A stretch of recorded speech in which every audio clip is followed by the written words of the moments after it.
La Guerra Fría fue un enfrentamiento iniciado al finalizar la Segunda Guerra Mundial en 1945.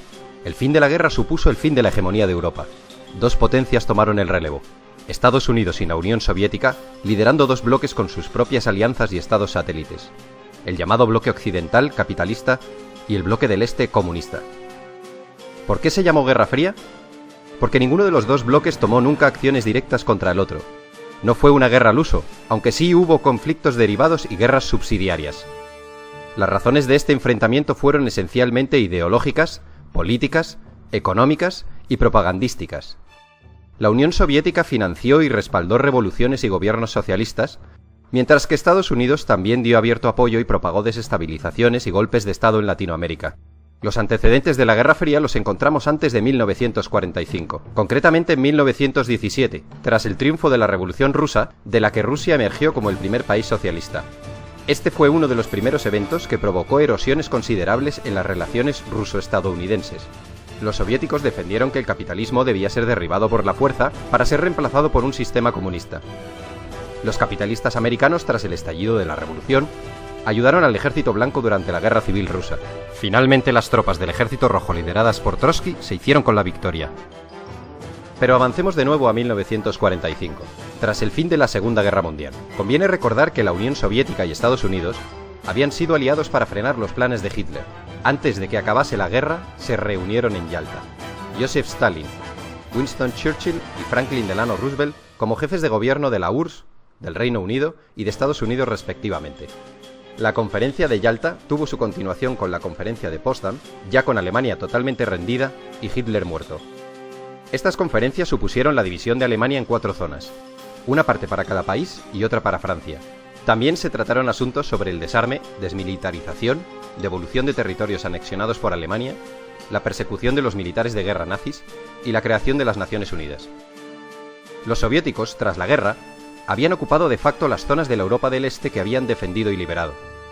Para frenar esta expansión soviética, Estados Unidos ayudó con el Plan Marshall a salir de sus ruinas a Europa occidental y a la zona occidental de Alemania. Con el Plan Marshall, los estadounidenses dieron enormes ayudas económicas a Europa. El plan estuvo operativo durante 4 años desde 1948. Los objetivos de Estados Unidos eran reconstruir aquellas zonas destruidas por la guerra, eliminar barreras al comercio, modernizar la industria europea y hacer próspero de nuevo al continente. Todos estos objetivos estaban destinados a evitar la propagación del comunismo, que tenía una gran y creciente influencia en la Europa de posguerra. Los detractores del Plan Marshall argumentaron que este era una muestra de imperialismo económico estadounidense. Los Estados Unidos promovieron la fundación de la OTAN, Organización del Tratado del Atlántico Norte, una alianza militar intergubernamental sellada en 1949. La organización constituía un sistema de defensa colectiva, en la cual los Estados miembros acuerdan defender a cualquiera de sus miembros si son atacados por una facción externa. Las naciones rivales, para contrarrestar la fuerza de esta alianza, firmaron el Pacto de Varsovia en 1955. Finalmente, Berlín, Europa y el mundo quedaron divididos por el telón de acero. Esta expresión es de Churchill. En 1949, el Ejército Rojo de Mao Zedong se proclama vencedor de la Guerra Civil China tras derrotar a los nacionalistas del Kuomintang, que contaban con el respaldo de Estados Unidos. Inmediatamente, la Unión Soviética establece una alianza con los vencedores, que habían creado un nuevo Estado comunista con la denominación de República Popular China. Al año siguiente, Stalin se vio sorprendido por la participación de tropas estadounidenses en la defensa de Corea del Sur, que había sido invadida por los comunistas de Corea del Norte. El alto el fuego llegó en 1953. Stalin había fallecido ese mismo año. Le sucederá Nikita Khrushchev. Volvamos al telón de acero en Europa. En los 5 años posteriores a la Segunda Guerra Mundial, un total de 15 millones de personas emigraron del este al oeste. Este hecho hizo que el bloque soviético llevara a cabo un bloqueo efectivo de la emigración en 1950.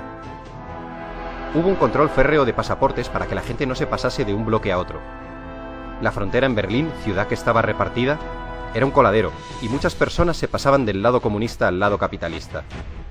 Este hecho hizo que se construyese el Muro de Berlín en 1961.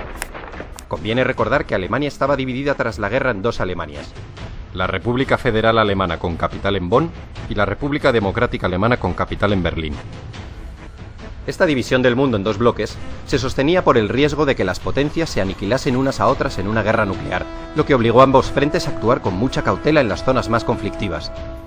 Solo en una ocasión estuvo a punto de estallar el conflicto, tras el derrocamiento del militar Batista en Cuba por parte de Fidel Castro.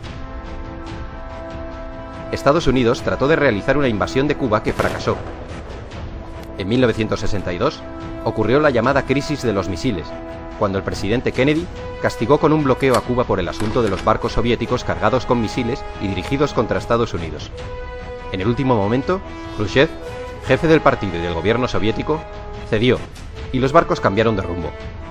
Estados Unidos también había entrado en la guerra del Vietnam, que a la postre acabó siendo otro duro revés en la historia norteamericana, una experiencia de fracaso, desgaste y frustración. Este conflicto enfrentó a los Estados Unidos y el gobierno de Vietnam del Sur por un lado, contra Vietnam del Norte y las guerrillas comunistas que actuaban en Vietnam del Sur por otro. La guerra terminó extendiéndose también a Laos y Camboya.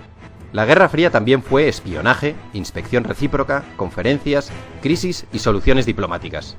Y no nos olvidemos de la carrera espacial, una competición entre Estados Unidos y la Unión Soviética que derivó en una exhibición de poderío y musculatura.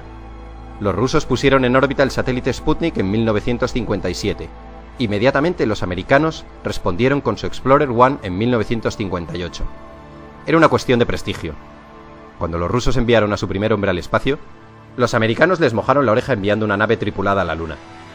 En 1980, Reagan ganó las elecciones con la promesa de incrementar el gasto militar y enfrentarse a los soviéticos en cualquier lugar que fuera necesario. Tanto Reagan como la recién elegida primera ministra británica Margaret Thatcher denunciaron sin cesar la ideología comunista. Reagan calificó a la Unión Soviética como el imperio del mal y predijo que el comunismo acabaría en el montón de cenizas de la historia. A principios de 1985, el anticomunismo visceral de Reagan se desarrolló en una postura conocida como la doctrina Reagan, en la que además de la contención, abogaba por el derecho de los Estados Unidos de subvertir y derrocar los gobiernos comunistas existentes. Finalmente, en 1989, cae el muro de Berlín, y supone la definitiva apertura de fronteras entre ambos bloques, el desmembramiento del bloque comunista y el final del telón de acero y de la Guerra Fría. Tras la caída, la tensión entre los países del antiguo comunismo y los capitalistas se acabaría diluyendo. De hecho, actualmente, la mayoría de los estados del antiguo bloque comunista han acogido las políticas e ideologías del mundo capitalista.